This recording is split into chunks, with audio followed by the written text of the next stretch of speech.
कृष्ण जन्माष्टमी के पावन अवसर पर यदुवंशी समाज जिला बिलासपुर ने शनिवार 16 अगस्त को ऐतिहासिक और भव्य शोभा यात्रा का आयोजन किया गया। लगातार 18वें वर्ष से निकाली जा रही यह शोभा यात्रा केवल धार्मिक उत्सव ही नहीं बल्कि समाज की एकता, आस्था और संस्कृति का शानदार प्रतीक बनी। शोभा यात्रा लाल बहादुर शास्त्री स्कूल मैदान से प्रारंभ होकर गोल बाजार, सदर बाजार, देवकीनंदन चौक, नेहरू चौक, स्वर्गीय BR यादव प्रतिमा स्थल और बृहस्पति बाजार होते हुए लखी राम ऑडिटोरियम पहुंची, जहां आम सभा के साथ कार्यक्रम का समापन हुआ। पीले वस्त्रों में सजे हजारों श्रद्धालु शोभा यात्रा की शोभा बढ़ा रहे थे।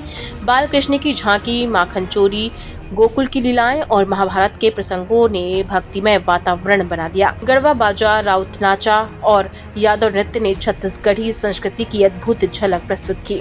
इस वर्ष का सबसे सराहनीय कदम रहा जिले की अलग अलग शोभा यात्राओं को मिलाकर एकजुट जिला स्तरीय शोभा यात्रा निकालना। इस पहल ने भाईचारे और सहयोग का मजबूत संदेश दिया। वहीं नशा मुक्त समाज की प्रेरणा देने के लिए शोभा यात्रा में गाय के बछड़े को शामिल किया गया, जिससे दूध, स्वस्थ और सादगीपूर्ण जीवन शैली को बढ़ावा देने का संदेश मिला। शोभा यात्रा में प्रमुख रूप से विष्णु यादव, शैलेंद्र यादव, अमित यादव, गौरीशंकर यादव, अनिल यादव, धनंजय यादव, सोमनाथ यादव और रामशरण यादव सहित अनेक वरिष्ठजन उपस्थित रहे। बिलासपुर से ललित गोपाल की रिपोर्ट। इस बार का खास ये है कि आप लोगों को खुद दिख रहा होगा, सारे यदुवंशी एक मंच के अंदर एक सूत्र में बंधे हुए दिखाई दे रहे हैं। हमारे सारे यादव समाज के लोग आज इस बिलासपुर के जो सदर बाजार की जो सड़क है, इसको वृंदावन मथुरा बनाने में कामयाब रहे हैं।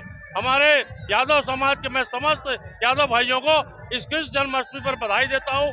इस शहर वासियों को बहुत बहुत बधाई देता हूँ और आने वाले समय में इससे भी भव्य शोभा यात्रा निकालने का हमारा प्रयास होगा। सारे यदुवंशी एक हैं। कृष्ण के जो हम अवतरण करते हैं, उनके चाहे कर्म क्षेत्र हो, चाहे जीवन लीला को, और भगवान श्री कृष्ण को पूरे भारत ही नहीं विश्व ही मानते हैं। और हमारे इष्ट देव का जन्मदिन है, जिसमें आज हजारों की संख्या में यदुवंशी रोड पे निकले हैं, नाच रहे हैं, झूम रहे हैं, गा रहे हैं। जिस तरह से गोकुल, मथुरा, वृंदावन में जब कृष्ण जी का जन्म उत्सव होता है, तो उसी तरह की माहौल आज हमारे बिलासपुर में दिख रही है।